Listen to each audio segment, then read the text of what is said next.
Hello guys, I wanted to talk with you today about the Shanghai lockdown and how how it seems to be being discussed very little in mainstream news, how it's been quickly overshadowed by the Ukraine conflict, and so we're not hearing about the Shanghai lockdown very much at all, but it's been going on for 3 weeks now, nearly 3 weeks, and it's because of China's zero COVID policy.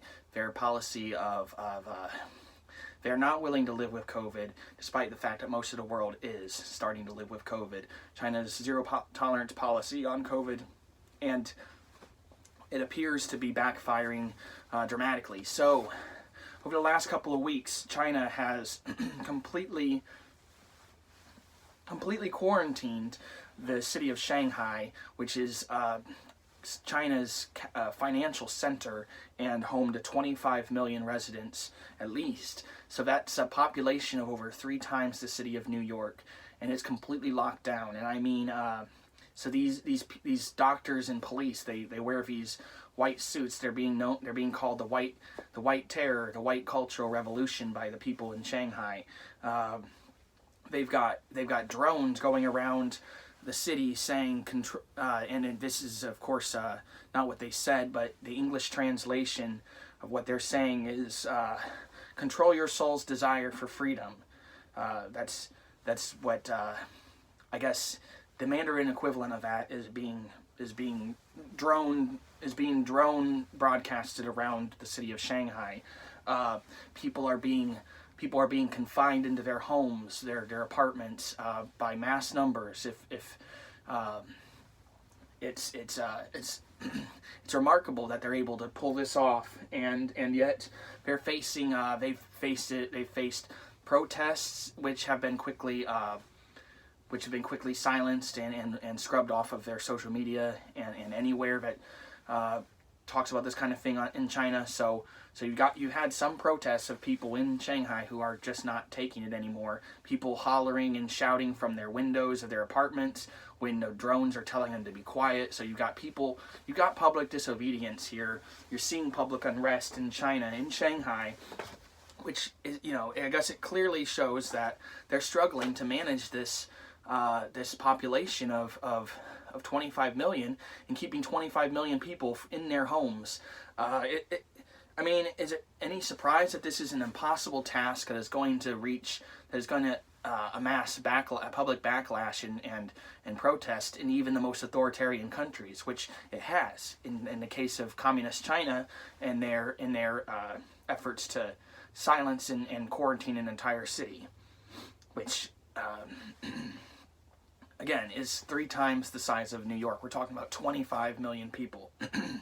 So there's not much to say about it at this point. I don't know a lot about it other than that there's been food shortages, there's been riots, there's been a global supply chain disruption just from this one event in the last 3 weeks. It sounds like they're wrapping things up. I know that there's a Tesla factory in Shanghai making those great made in America Tesla cars, and they are about to be back open and running again. So if Tesla's up and running again in Shanghai, that must mean that the city's starting to be up and running again. Hard to say. But, and we're seeing, I mean, you don't have to be an animal rights lover to be sickened by the idea that these owners who are quarantined are put in, their pets are put down, their pets are butchered, killed. You don't have to be an animal rights lover to be disgusted by that behavior. And let's be honest, the Chinese don't exactly have a great reputation for animal rights, and this isn't helping. So anyway, so people are being quarantined. They're being put in these detention centers where the lights are on all day and all night, like jail. Again, I don't know as much as I'd like to. It's a subject that is getting very little media coverage, especially in China but it's very possible that Americans might know more about what's going on there than the Chinese themselves, who are outside of Shanghai, because of this lockdown, because of the capability of the Chinese Communist government to be able to close off an entire city, a population of 25 million, and they're able to just put a bubble around it, and naturally it's going to backfire, and China is losing control of the narrative one day at a time. It's a glorious thing to see the Chinese fall on their face again and again when it comes to their COVID policy, and when the world is opening up their doors again and the Chinese double down in this way, you got to ask yourself, is it safe to be a Chinese citizen? Is it safe to do business in China?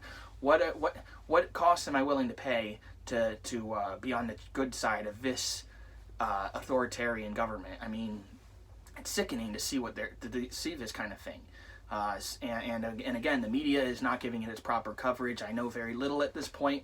I'm trying to learn more, but again, this is a remarkable abuse of human rights in a country that's rife with human rights abuses.